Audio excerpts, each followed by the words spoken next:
July 1941. In the scorching desert of North Africa, a new division is forming. A division of the British Army, and one that will change the course of warfare forever. This is the Special Air Service, or SAS. In time, these three letters would become a code word for staggering resilience, strategic brilliance, and an almost unmatched level of military excellence.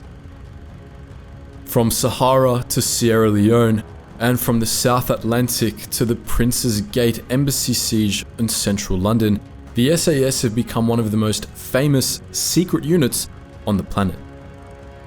But we're not there yet.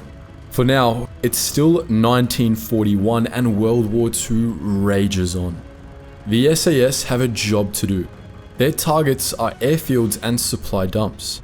Their movements are fast and light, ignoring enemy lines and zones of control, hitting hard wherever they are needed. New ideas of special operations, or Spec Ops, are forming, bringing with them the ultra-mobile tactics needed to defeat Erwin Rommel and his panzers. You've probably heard all of this before. Anyone who's read up on the North African campaigns, or who has caught any of the BBC drama SAS Rogue Heroes, will be aware of what these guys got up to. The stories of heroism that go above and beyond the above and beyond. Less well known are the other soldiers who were helping to make it all happen, at least in those early days. The units who guided the SAS warriors, supported them, and provided them with the intelligence and understanding they needed to hit the enemy where it mattered. A year before the formation of the SAS in 1941, another British unit was operating beyond advanced lines, gathering intelligence and carrying out daring raids on enemy-held positions. This is the Long Range Desert Group, or LRDG. Perhaps lacking some of the fame and glamour of the SAS, the LRDG matched them for bravery and ingenuity at every turn. Affectionately, but unfairly nicknamed the Libyan Desert Taxi Service, the LRDG were so much more than this. Fighting under the unofficial motto, "Not through strength, through guile," it was this unit that coalesced the idea of what Spec Ops could mean and showed the true potential of asymmetrical combat. This is the story of the LRDG, the unit that paved the way for the elite special forces teams of today.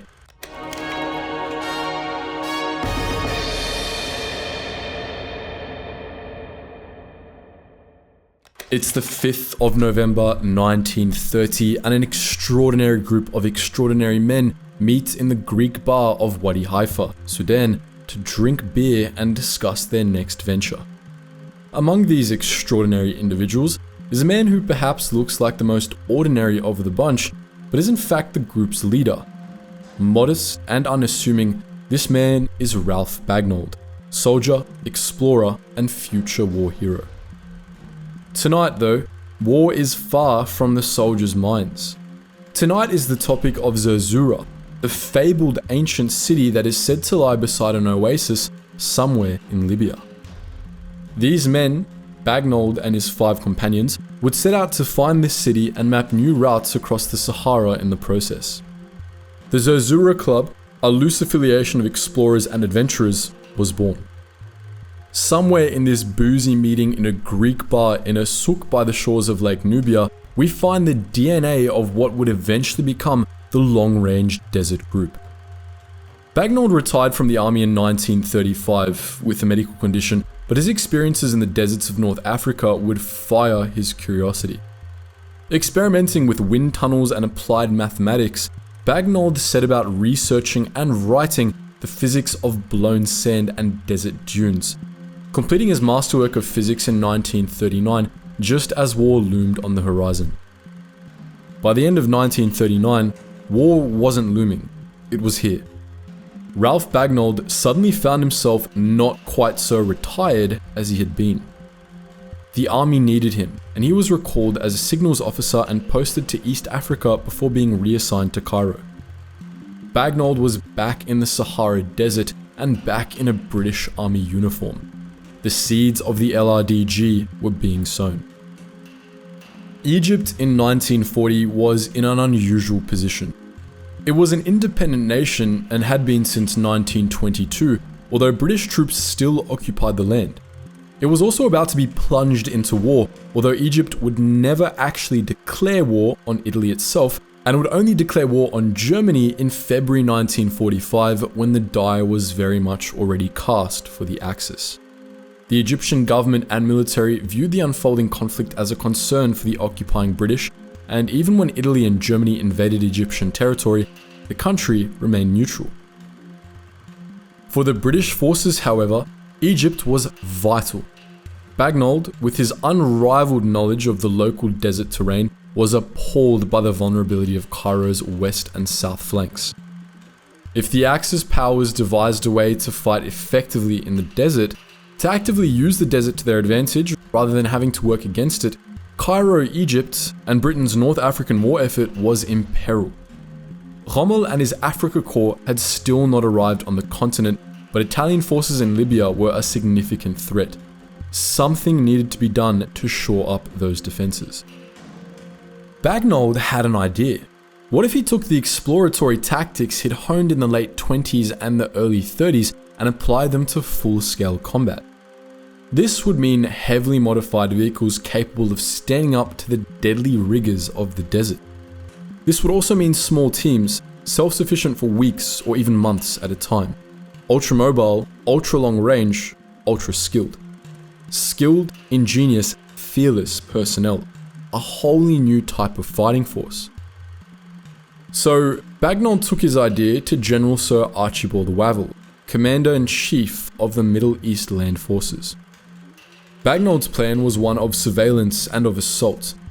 His proposed forces could head out into the desert, off-road, watching the coastal highway across northern Libya and Egypt and understanding enemy troop movements.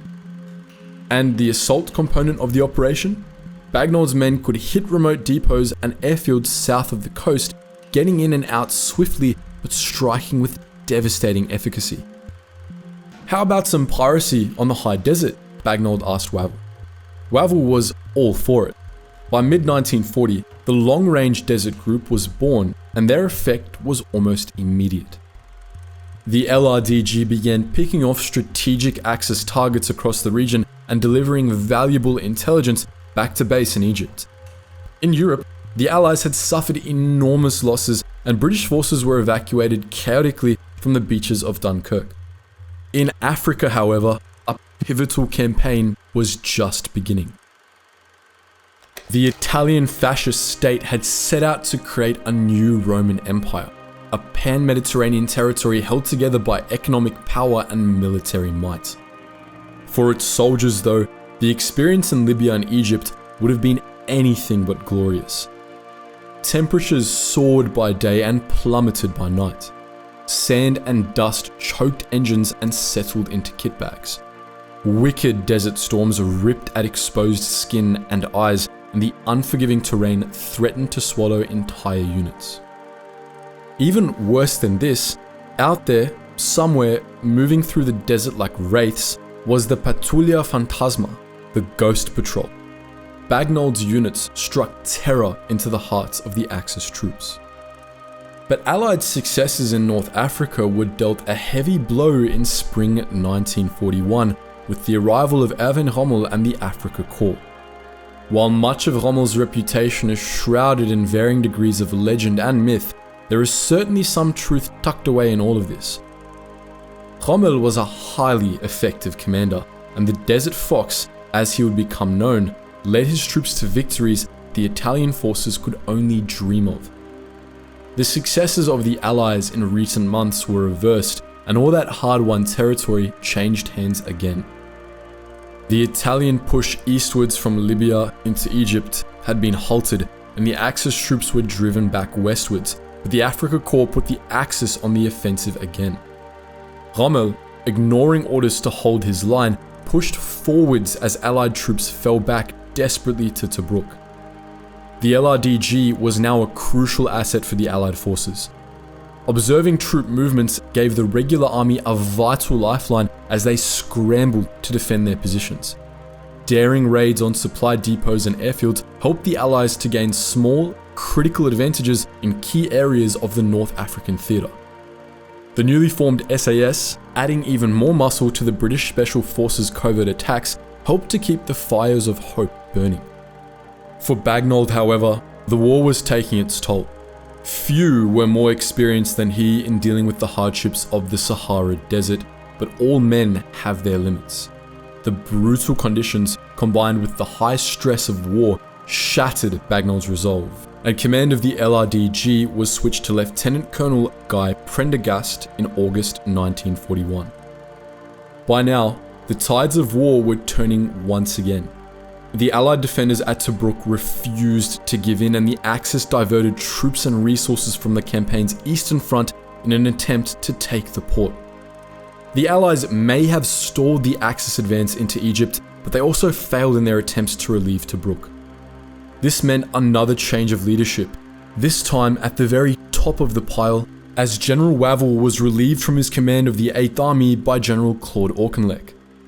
Auchinleck was desperate to get on the offensive immediately and take advantage of the Axis forces' floundering momentum. A large-scale operation was imminent, but first, the Allies' fledgling Special Forces units would need to lay the foundations. On November 17th, the most audacious Spec Ops raid of the war so far began. 55 soldiers of the L Detachment Special Air Service Brigade, by now also known as the No. 1 Small-Scale Raiding Force, parachuted behind enemy lines, landing at Gazala and Tamimi with orders to knock out the airfields there. There are times in war when, somehow, everything goes your way. Then there are times when nothing goes your way. November 17th was in the second category. Dropping into the jaws of the enemy, L Detachment found themselves contending with stormy conditions and heavy weather. The result was a disaster. Many of the paratroopers were injured upon landing in the horrific conditions, and many others were captured by German defenders in the following hours. The remaining soldiers, battered by enemy fire and by the storm, dug in to await rescue. If not for the LRDG, all of the SAS troopers would have been killed or captured on those Libyan airfields.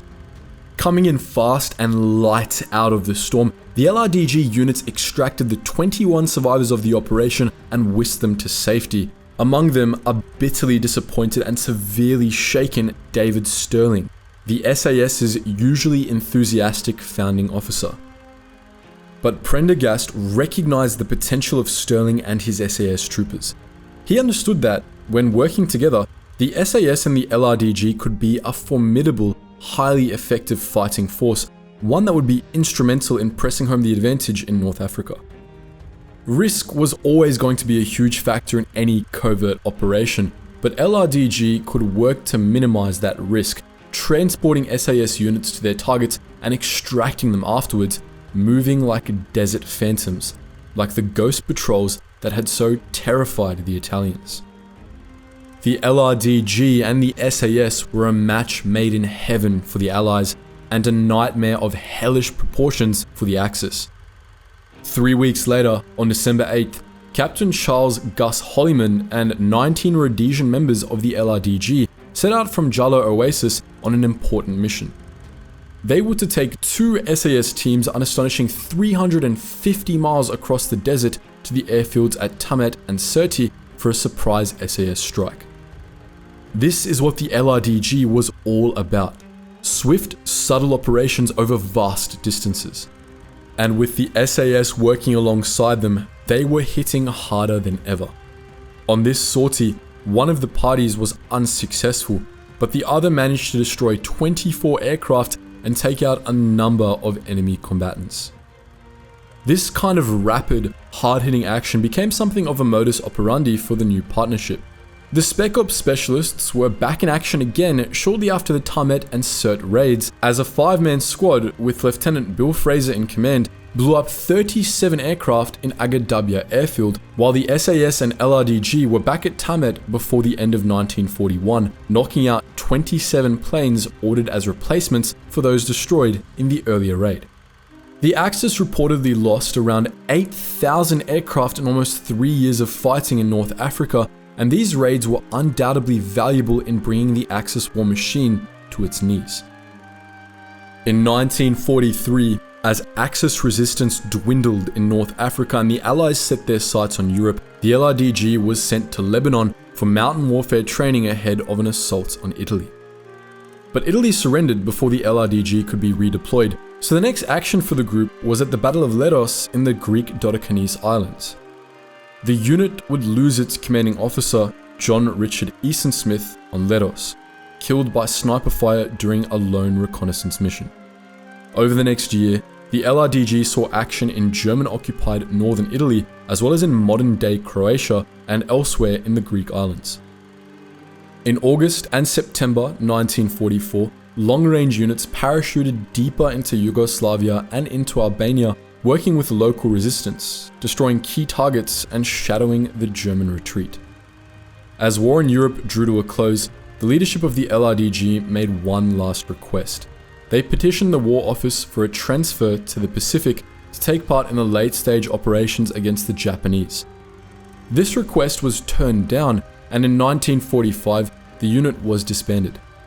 Active for more than 5 years and involved in some of the toughest operations of the war, the LRDG takes its rightful place among the British Army's most legendary fighting forces. For archaeologist Toby Savage, January 11th, 2011 was an emotional day.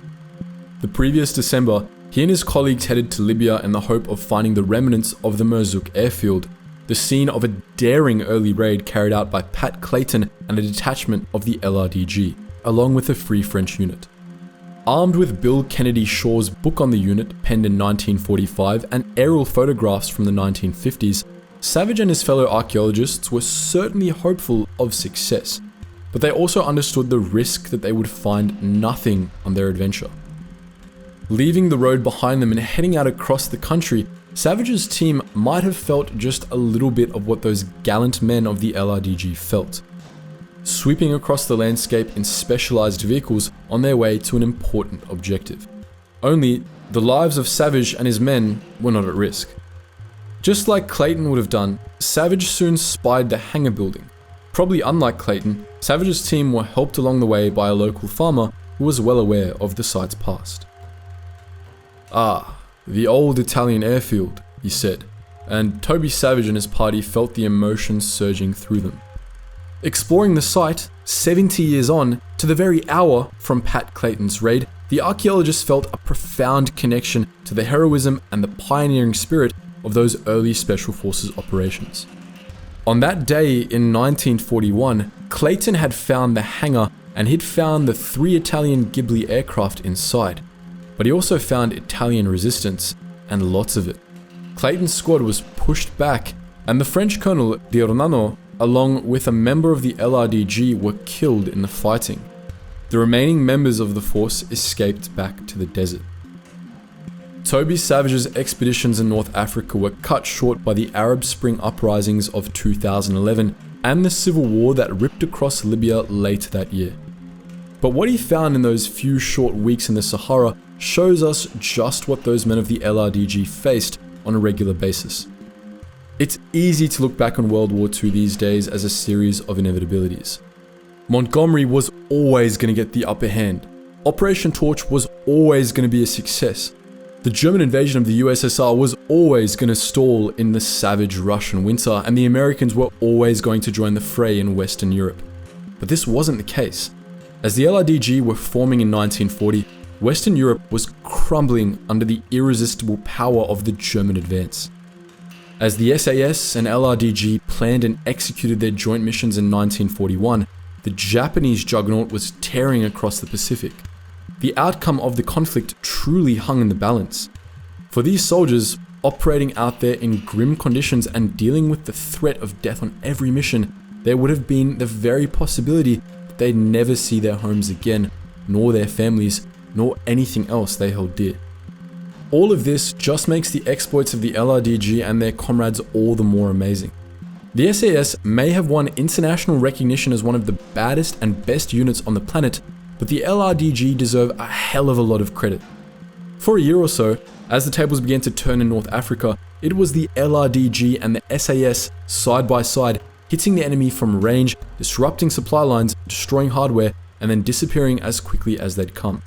A ghost patrol, maybe, but a ghost patrol that really packed a punch. As always guys, hope you enjoyed the video and hope you learned something new.